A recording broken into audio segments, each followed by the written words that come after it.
Però il problema resta quello delle mense scolastiche, perché guardate che il non avere un'idea di come rientrare a scuola e quindi anche dire alle famiglie che si rinuncerà del tutto al tempo pieno significa cancellare servizi mensa, e questo ha un impatto economico, ha un impatto per questi lavoratori, ha un impatto per le famiglie, e quindi oggi mi occuperò certamente dell'emergenza degli ammortizzatori sociali per loro, però c'è un problema di prospettiva. Che facciamo delle scuole in Veneto? Che cosa succederà del tempo pieno, del tempo scuola? Ecco, su questo devo dire che troviamo un po' l'assenza, il caos del Ministero. Assessore, gli aiuti non arrivano, la cassa integrazione pare sia proprio un miraggio e c'è chi ha puntato il dito colpevolizzando le regioni. Ma direi che è uno strumento completamente sbagliato, che il governo ha pensato in modo sbagliato. Poi ha dato un pezzo di lavoro da fare alle regioni, ridondante, un doppione, lungaggini che a me hanno dato solo l'idea di voler allungare il brodo. Allora, la responsabilità è tutta del governo, purtroppo, aggiungo purtroppo, perché poi sono i lavoratori quelli che non hanno le risposte. E quello che mi lascia un po' perplessa è un atteggiamento autoassolutorio dei partiti di governo, perché il 5 Stelle si è messo a puntare il dito anche a livello territoriale sulla regione, quando dovrebbe sapere, perché sennò è ignoranza pura, che la cassa integrazione è competenza dello Stato e a pagare l'INPS.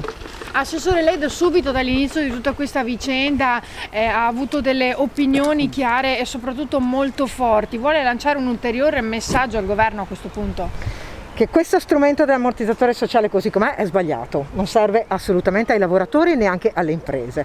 C'era bisogno di un ammortizzatore unico con unica causale, Covid-19, perché abbiamo chiuso le imprese per decreto, non per crisi di mercato. Quindi questo è uno strumento che va bene per una crisi, non va bene per una pandemia. Secondo, che si riprenda l'INPS la propria responsabilità. L'INPS regionale ha lavorato molto bene, ma è chiaro che quando tu fai doppi passaggi verso la regione, poi la regione deve verificare alcune cose, poi passa all'INPS, l'INPS deve verificare alcune cose, tutto questo non è spiegabile, se non perché non riescono a pagare subito, avendo promesso invece, Premier Conte promise che tutti avrebbero avuto il 15 di aprile le risorse. Questo non è avvenuto ovviamente. Ecco, questi sono i soliti iter burocratici all'italiana. Lei cosa avrebbe fatto per ottimizzare?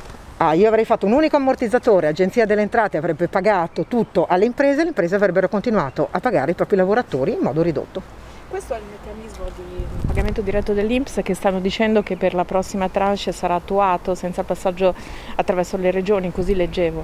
Questo è quello che le regioni, i presidenti hanno chiesto, perché ovviamente riteniamo che i doppi passaggi decisi dal governo siano sbagliati, non serve, non siamo noi a pagare, è l'INPS che paga, e quindi è giusto che tutta la pratica abbia un solo passaggio, quello verso l'INPS, non certo quello verso le regioni, che ha una lungaggine che non ha senso.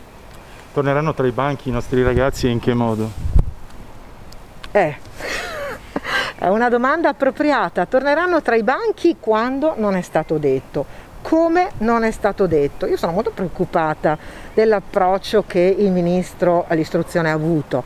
All'inizio di aprile ha detto che l'anno scolastico sarebbe stato finito, che sarebbe finito in maniera piuttosto veloce e senza neanche gli esami.